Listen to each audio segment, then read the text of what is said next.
حضرت امام محمد بن حنبل کا دربار لگا ہے. ایک خاتون پردے میں سمٹی ہوئی مسئلہ پوچھنے آئی. حضرت ایک مسئلہ پوچھنا پوچھئے. کہا کہ میں سوت کاٹتی ہوں، دن کو بھی کاٹتی ہوں اور رات کو بھی. جب چاندنی راتیں ہوتی ہیں تو میں رات کو سوت کاٹتی ہوں، لیکن دن کا سوت اور رات کا سوت الگ الگ ہوتا ہے. کبھی کبھی ہوتا ہے کہ بازار سے بادشاہ کی سواری گزرتی ہے اور سواری کے گزرنے کی وجہ سے ماحول میں روشنی زیادہ ہو جاتی ہے، تو اس میں جو سوت ہوتا ہے وہ کوالٹی میں بہتر ہوتا ہے، اور میں جو اس روشنی میں کاتا ہے اور جو چاند کی چاندنی میں کاتا ہے ان کو اکٹھے ملا کے فروخت کر سکتی ہوں. اللہ اکبر.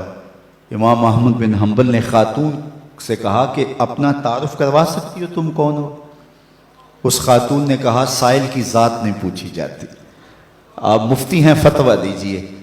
فرمایا نہیں، بعض مسائل ایسے ہوتے ہیں کہ سائل کی حیثیت سے مسئلے کی نوعیت بدلتی ہے، آپ کو بتانا پڑے گا کہ آپ کون ہیں. اس نے کہا میں بشر حافی کی ہمشیرہ ہوں.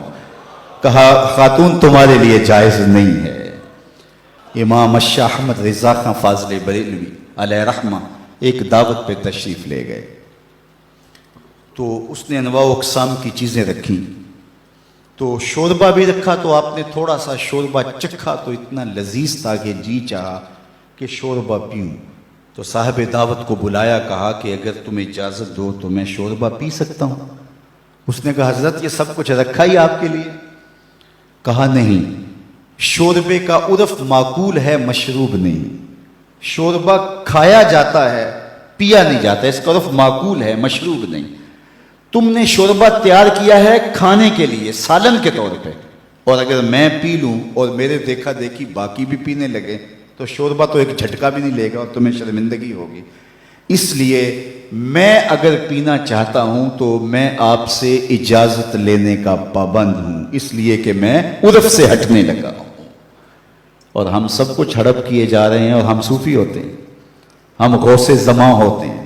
آج کل ہر آستانے پہ غوث زماں ہوتا ہے، ہر آستانے پہ قطب زماں ہوتا ہے. کبھی صدیوں بعد کوئی غوث آیا کرتا تھا. اللہ اکبر.